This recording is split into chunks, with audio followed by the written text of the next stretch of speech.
Hello, you're watching Shalom World News. I'm Dana Villa from Chicago, USA. Here are the latest headlines from around the world.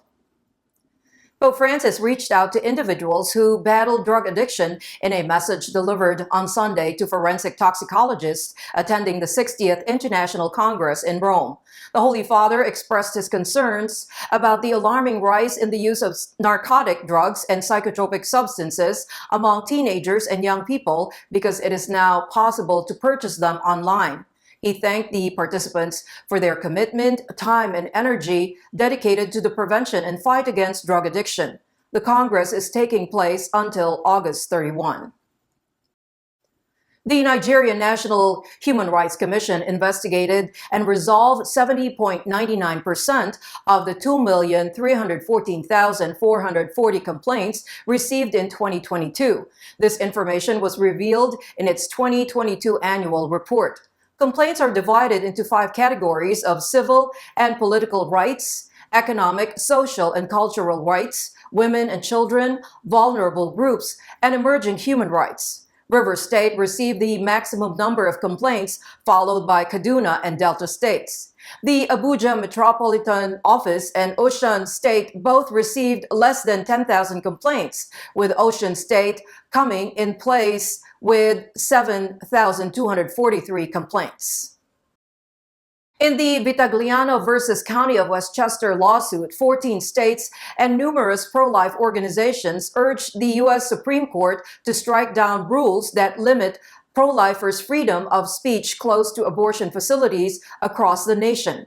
Deborah Vitagliano, a Catholic mother of 3, is suing a county in New York for prohibiting pro-life advocates from counseling women and providing them with abortion alternatives within 100 feet of a clinic, including sidewalks. The 64-year-old occupational therapist works with children who have severe disabilities. The Westchester County, quote, bubble or buffer, unquote, zone statute levies misdemeanor penalties of up to $5,000 and a year in jail for pro-life advocates who seek to counsel women outside abortion clinics. The Declaration of the Abrahamic Religions, Elderly Persons in Contemporary Society and Their Protection was signed on Monday, August 28, at the Catholic University of Argentina's main campus in Buenos Aires under sponsorship of the Pontifical Academy for Life, which was represented by Archbishop Vincenzo Paglia, the Academy's president. The declaration was formalized by Professor Ruben Revelo, director of the Institute of Bioethics of UCA Faculty of Medicine, Rabbi Professor Fernando Fischel Slajian on the Jewish side, and Sheikh Professor Abdallah Serila on the Islamic side. The leaders noted in a joint statement that the older people could contribute significantly to society, including community volunteering, education, and intergenerational knowledge transfer, among other activities. The yearly blessing of the sick was presided over by the Archbishop of Colombo at Sri Lanka's Tewatis Marian Shrine. Many Buddhists, Hindus, and Muslims participated in the event. Cardinal Ranjith, Archbishop of Colombo, spoke on the illnesses that had plagued the nation for so long. The lack of justice for the victims of the 2019 Easter atrocities was raised once more by the Cardinal. He claimed that the corrupt rulers did not provide justice or carry out a proper investigation into the Easter attack. Political leaders are stifling every investigation, concealing the masterminds behind the Easter bombings. The Archbishop also exhorted the faithful to struggle for the development of a just, democratic, and humane social structure that would uphold everyone's rights in the nation. An 18-year-old Nigerian Christian convert has been granted a court order protecting her from her father and brothers who have been threatening to kill her for leaving the Islamic religion. The ruling emphasizes the fundamental right to change religion, in this case from Islam to Christianity. Identified by the pseudonym Mary Olowe, the woman was brought to safety in a Christian community by her mother, according to Alliance Defending Freedom International, the religious freedom organization that assisted in the case. ADF International said that a high court in Nigeria granted an order of perpetual injunction against her father and brothers.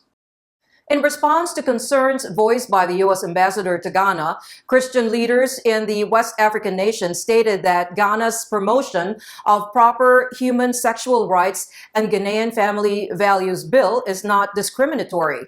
U.S. Ambassador to Ghana, Virginia Palmer, warned the country against passing a law that would be at odds with a welcoming, tolerant society. In a statement, representatives of Ghana's three Christian ecumenical councils, the Ghana Pentecostal and Charismatic Council, the Christian Council of Ghana, and the Ghana Catholic Bishops' Conference, urged Western nations for a stop in the incessant attempts to impose unacceptable foreign cultural values. The church leader said there is nothing discriminatory in the family values bill that should scare the well-meaning business investors. Every country is guided by laws and regulations which are in tandem with their cultural values and aspirations. Around 100 Afghan girls were turned away from traveling into the United Arab Emirates by local Taliban authorities. Taliban policies ban women from traveling abroad by themselves and must be accompanied by their husbands or related male companion, such as a brother, uncle, or father, known as mahram, a male escort. Women were also banned from visiting Band-e-Amir National Park in Bamiyan province, citing lack of adherence to the proper way of wearing the hijab. The humanitarian organization Human Rights Watch reported that there has been a gradual crushing of Afghan women's rights since the United States withdrew its troops from Afghanistan in August 2021. A group of United Nations appointed human rights experts expressed grave concern over Russia's decision to dismiss all legal challenges to the country's criminalization of public actions aimed at discrediting the Russian armed forces. The UN experts said the decision to deny constitutional protection of the right to freedom of expression constitutes a new low in Russia's clampdown on the freedom of expression and the free flow of information. The special rapporteur said that Russia has arrested nearly 20,000 people for protesting the war in Ukraine, while an additional 7,000 people have been arrested for actions that allegedly discredited the military. Greek authorities increased firefighting efforts in the northeastern region of the country, where a sizable, dangerous wildfire has been blazing for 10 days, with no signs of stopping.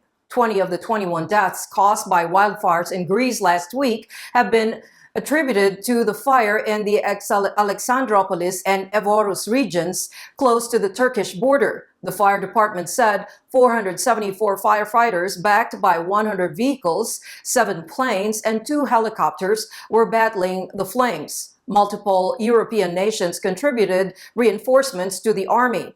The blaze over the past week has destroyed vast tracts of forests, scorched homes, and triggered the evacuation of thousands of people. A prominent Pakistani human rights lawyer who slammed the military has been rearrested hours after a court granted her bail in a sedition case. Iman Mazari Hazir was detained on a second terrorism charge. The basis for the second charge against Ms. Mazari Hazir was not immediately clear. Her lawyer, Zainab Januha, said police had provided neither a copy of the charges against her nor an arrest warrant. A week ago, she was placed in custody, prompting widespread criticism.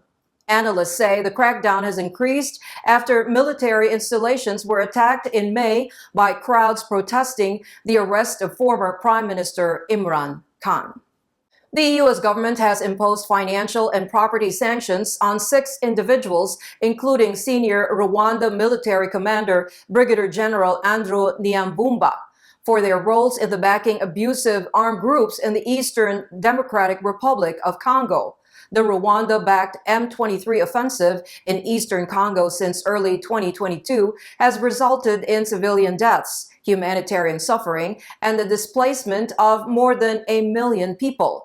By sanctioning a senior Rwanda Defense Force commander for the first time, the U.S. sends a strong message to Rwanda that its support for the abusive M23 armed group has consequences.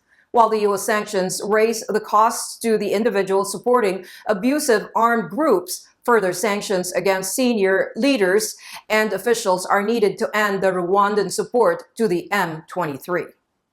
The second quarter of this year saw an 8% increase in global cyber attacks, which is the biggest increase in 2 years, according to Checkpoint Research 2023 mid-year cybersecurity report. The analysts attribute the surge to a variety of activities, including the misuse of generative artificial intelligence tools. Dane Sharretts, Senior Solutions Architect of HackerOne, said artificial intelligence is driving up cyber crimes because it makes hackers much more productive. He believes future danger could lie in open source models from other developers who are not concerned with how their generative AI tools are used. And those are your latest headlines. Do join us tomorrow. In the meantime, you can visit swnews.org for more updates. Shalom.